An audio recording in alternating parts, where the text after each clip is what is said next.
šestka Ivan Nemec. Na ďalšom ročníku.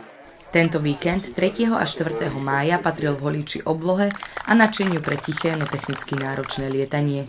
Na miestnom letisku sa uskutočila medzinárodná súťaž rádiom ovládaných vetroňov s elektrickým pohonom v kategórii F5J. Súťažiacich ešte pred začiatkom srdečne privítali aj predstavitelia mesta, primátor Zdenko Čambal a jeho zástupkyňa Lenka Látalová. Na úvod dovoľte, aby sme venovali tichú spomienku pánovi Olinovi Vytázkovi, jednému zo zakladajúcich členov Holíči, a Jarkovi Koštanovi z Martina. Poprosím, tu ticha.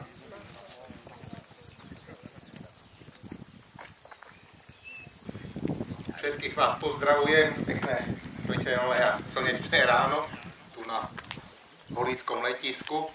A som rád, že si Jaro spomenul aj na nášho Nestora modelárskeho hobby tu v Holíči a priateľa tohto športu.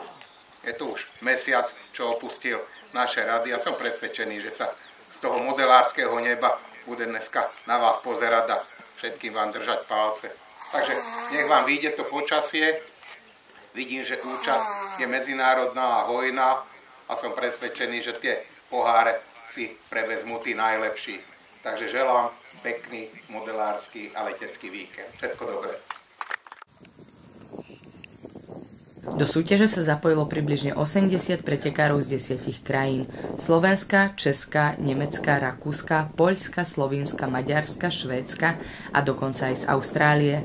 Holíč sa tak na 2 dní stal dejiskom prestížneho stretnutia pilotov modelov z rôznych kútov sveta, čím si opäť upevnil svoje miesto na mape medzinárodných športových podujatí.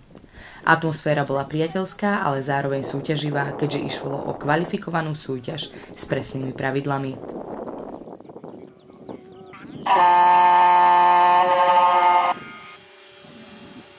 V kategórii F5 sú vetrone po štarte poháňané elektromotorom len 30 sekúnd. Potom sa piloti musia spoľahnúť výlučne na svoje schopnosti využiť stúpavé termické prúdy, vďaka ktorým sa modely udržia čo najdlhšie vo vzduchu. Okrem výšky a dĺžky letu je veľmi dôležité aj presné pristátie na vyznačené miesto.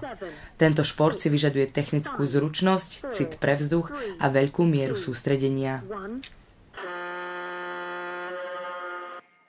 8, 7, 6, 5, 4, 3, 2, 1.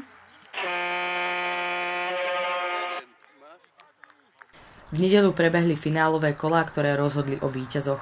Súťaž bola rozdelená do 3 kategórií: juniori, seniori a súťažiaci vo veku 65+. Práve táto rôznorodosť ukázala, že modelárstvo dokáže spájať generácie a ponúka priestor na zdravú rivalitu aj medzi tými najmladšími a najskúsenejšími. And the first place, prvé miesto, Peter Hoffmann, Österreich.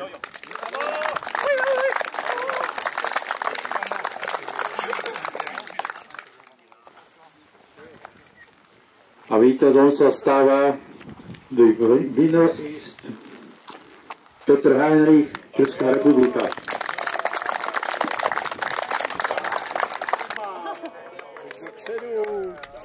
Víťazom všetkých kategórií srdečne blahoželáme, no obdiv patrí každému, kto sa s vetroňom odvážne vydal do vzduchu a ukázal, že lietanie je nielen o technike, ale aj o srdci, trpezlivosti a láske k tomuto krásnemu športu.